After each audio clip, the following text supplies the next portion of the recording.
ကိုအိမ်တောင်ဘက်ကလွဲလို့တခြားပုဂ္ဂိုလ်နဲ့မပြစ်မှားဘူးအမျိုးသားပဲဖြစ်စေအမျိုးသမီးပဲဖြစ်စေကိုအိမ်တောင်ဘက်ကလွဲလို့တခြားပုဂ္ဂိုလ်နဲ့မပြစ်မှားတဲ့အနေအထားမျိုးကိုမြင့်မြတ်တဲ့နေထိုင်မှုလို့ခေါ်တယ်အဲ့ဒီမြင့်မြတ်တဲ့နေထိုင်မှု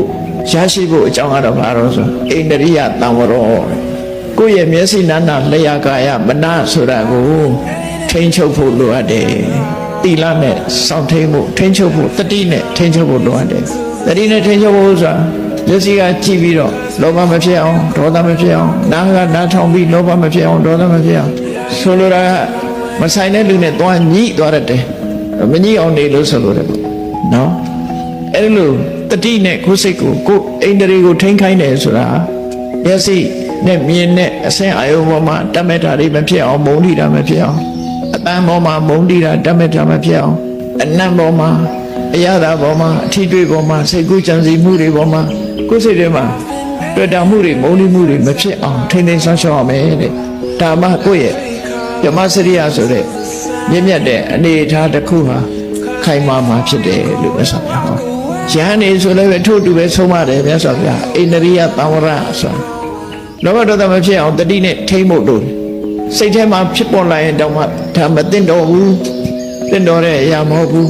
ကိုယ်စိတ်ကိုချိုးနိုင်ပေးရမယ်စိတ်ထဲမှာဖြစ်ပေါ်လာရင်ကိုယ်ပဲလက်မခံရဘူးချိုးနေရမယ်ဒါကိုသံဝရလို့ခေါ်တယ်သံဝရအဓိပ္ပာယ်ရှင်းအောင်ပြောရမယ်ဆိုလို့ရှိရင်ချင်းကြိုက်တဲ့မန္တလေးကကိုချင်းကြိုက်တဲ့မှတ်ထားချင်းကြိုက်တဲ့မန္တလေးမှာတဲ့ရိုးအိတ်ထာကိုပြောပါမယ်ချင်းစည်းထွန်းတာတွေပါလေတော့မပြောတော့ဘူးနော်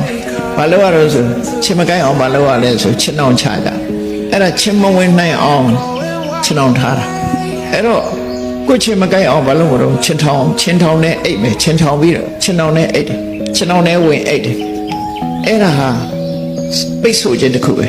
ချင်းမလာအောင်ပိတ်ဆို့ခြင်းဟာချင်းတောင်နဲ့အိတ်ချင်းပဲဖြစ်တယ်ကဲအဲ့ဒီထဲမှာချင်းဆိုတဲ့ကောင်ကအပေါက်ရှာပြီးတော့ဝင်လာတယ်ဝင်လာလို့ရှိရင်ချင်းတောင်နဲ့ကချင်းကိုထုတ်ဆောင်အောင်အဲ့ဒါလိုပဲလူတွေရဲ့စိတ်ထဲမှာ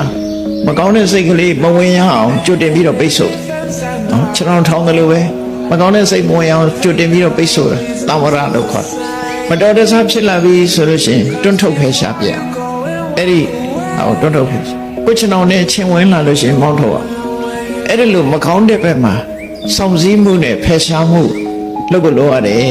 ဒါကိုအိန္ဒြိယသံဝရလို့ခေါ်တယ်နော်အလွယ်ဆုံးကတော့အဲ့ဒါပဲချင်းမဝင်အောင်ပိတ်ဆို့မယ်ဝင်လာရင်ဖယ်ရှားမယ်အဲ့ဒီအဓိပ္ပာယ်ကိုဆိုလို့ကိုယ်စိတ်ထဲမှာလည်းလောဘဒေါသမဝင်အောင်ကြွတင်ပြီးတော့ပိတ်ဆို့မယ်ဝင်လာရင်တွန်းထုတ်ဖယ်ရှားမယ်ဒီအလုပ်ဟာအိန္ဒြိယသံဝရ